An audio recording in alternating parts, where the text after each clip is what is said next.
Hey, welcome back to Brighter Rays. We are looking at a study from Genesis chapter 33 called A Peaceful Departure. We're talking about Esau and Jacob, and it's not their final meeting, but it's close to their final meeting.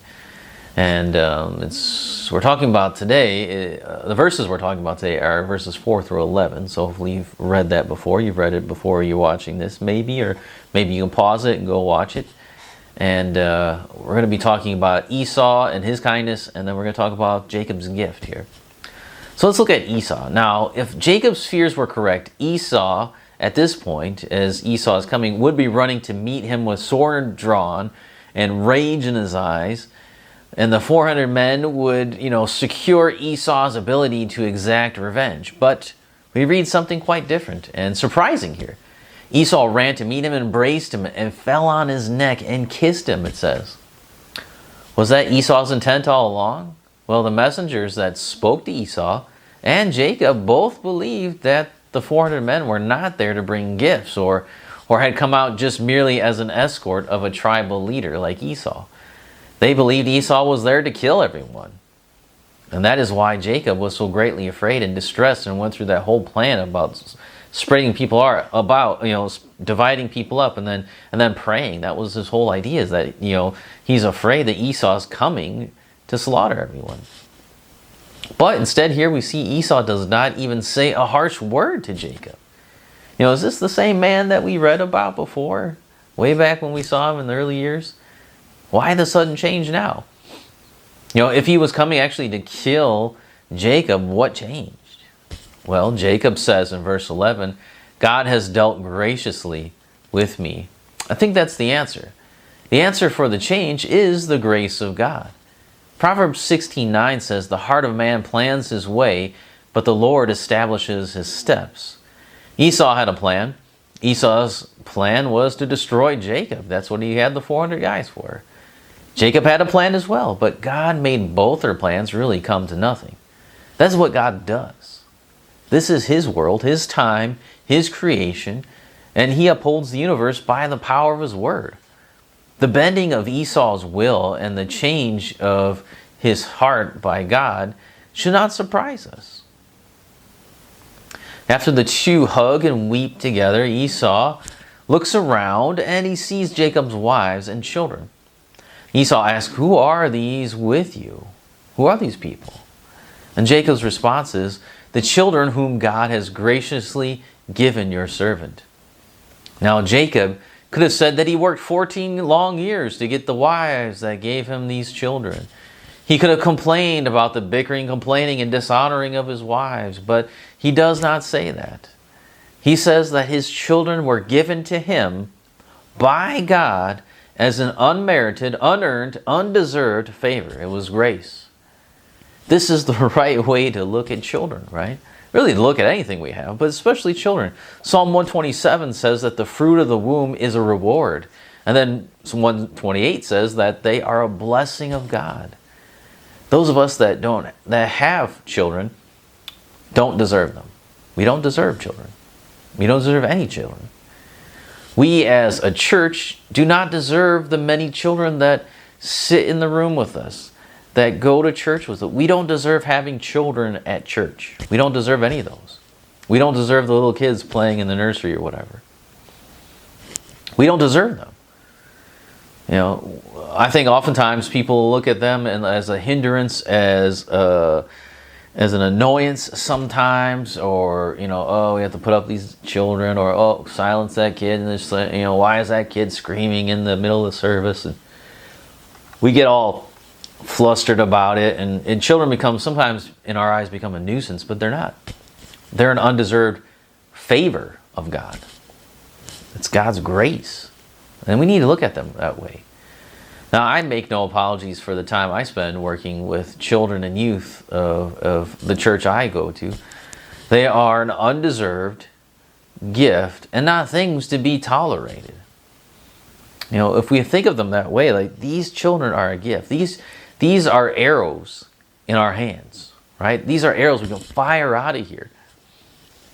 Out of my own household and out of the church too. The arrows of the church, if the quiver of the church is full, that's awesome too. We want to have a quiver full of children in our church that we can be firing out once, they get older, boom, we're shooting those arrows out at the world. And that's what we need. That's what we want. But it's not because of really what we do. It's their gift from God. Now, back to Esau and Jacob. After Esau meets his sisters-in-law and his nephews and his niece, he asks about all the animals that Jacob had sent the day before. Now, Jacob honestly answers, and he says, to find favor in the sight of my Lord. That's what he said. He's not messing around, right? He says, I sent those because I wanted to find your favor. I knew I didn't have your favor, and so those were to make you like me again. Now, the gift was an attempt, at seeking reconciliation. It was an appeasement.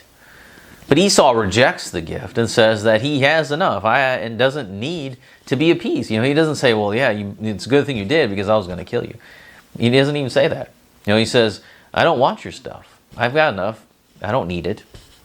And so we find that it was not the gift that changed the heart of Esau, because if the gift was what changed Esau's heart and made him want to hug Esau or Jacob, then he would have been like, oh, thank you so much for the animals, see you later. But he doesn't do that. So Jacob, Jacob's like, all right, you don't want to take the appeasement, then take them as a gift. So he changes the nature of the gift here. If the gift was not the reason that Esau is looking favorably upon him, then Jacob wants him just to take the animals. Just take the animals as a present, as a token, of friendship, as a sign of love toward him. And he says that seeing Esau's face was like seeing the face of God. Now, this has been interpreted a couple different ways, and one of these is right, I'm sure. It could mean that Jacob is saying that I have seen you at peace with me, like I seek peace with God. I've seen you, I've seen your face. That's what I want with God. And that could be an answer.